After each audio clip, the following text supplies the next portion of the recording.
বৈদ্যুতিক লাইনের কাজ করতে গিয়ে বৈদ্যুতিক খুঁটি থেকে নিচে পড়ে গুরুতর আহত এক ব্যক্তি।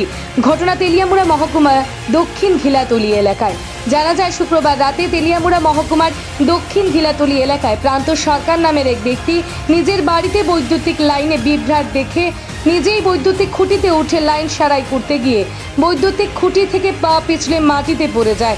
ঘটনা প্রত্যক্ষ করে স্থানীয় জনগণ আহত অবস্থায় থাকা ওই ব্যক্তিকে উদ্ধার করে তেলিয়ামুড়া মহকুমা হাসপাতালে নিয়ে এলে চিকিৎসা শুরু করে।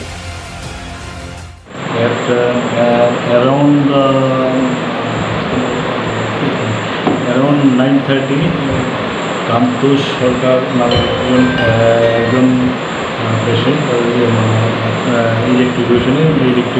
ইলেকট্রিকের কাজ করতে গিয়েছিল।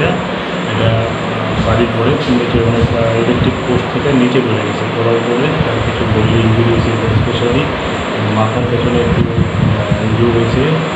আর দুটো তিনটা সিঁড়ি লাগছে। এখন বর্তমানে প্রেজেন্ট অবস্থা স্টেবলই আছে, কিন্তু তার পরিবারের কেউ এখনও কি নাই। এই কারণে আমরা পেশেন্টকে অবজারভেশনে রাখছি। স্যার জিবি থেকে পাঠাতে পারেন? জিবিতে পাঠাতে পারবেন। আমাদের অ্যাম্বুলেন্স রেডি আছে, এখনও পর্যন্ত আছে, তারপরেও রিস্ক এখন 2-3 বার কান্ট্রের কাজ করতে গেছিল আর কি। কাজ করতে গেছে করতে হাত কি স্লিপ করে পড়ছে না, বাড়ি সেটা আমি পেতারি না। চিল্লাপালা আরম্ভ করছে আর কি। চিল্লাপালা শুনি আমরা আইসি আয়া তার গিয়েছে। কোন জায়গাটা?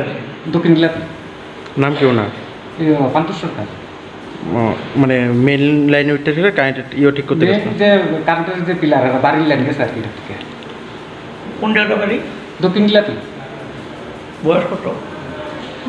35। এখন তেলিয়ামুড়া হাসপাতাল আছে। হ্যাঁ, তেলিয়ামুড়া হাসপাতাল।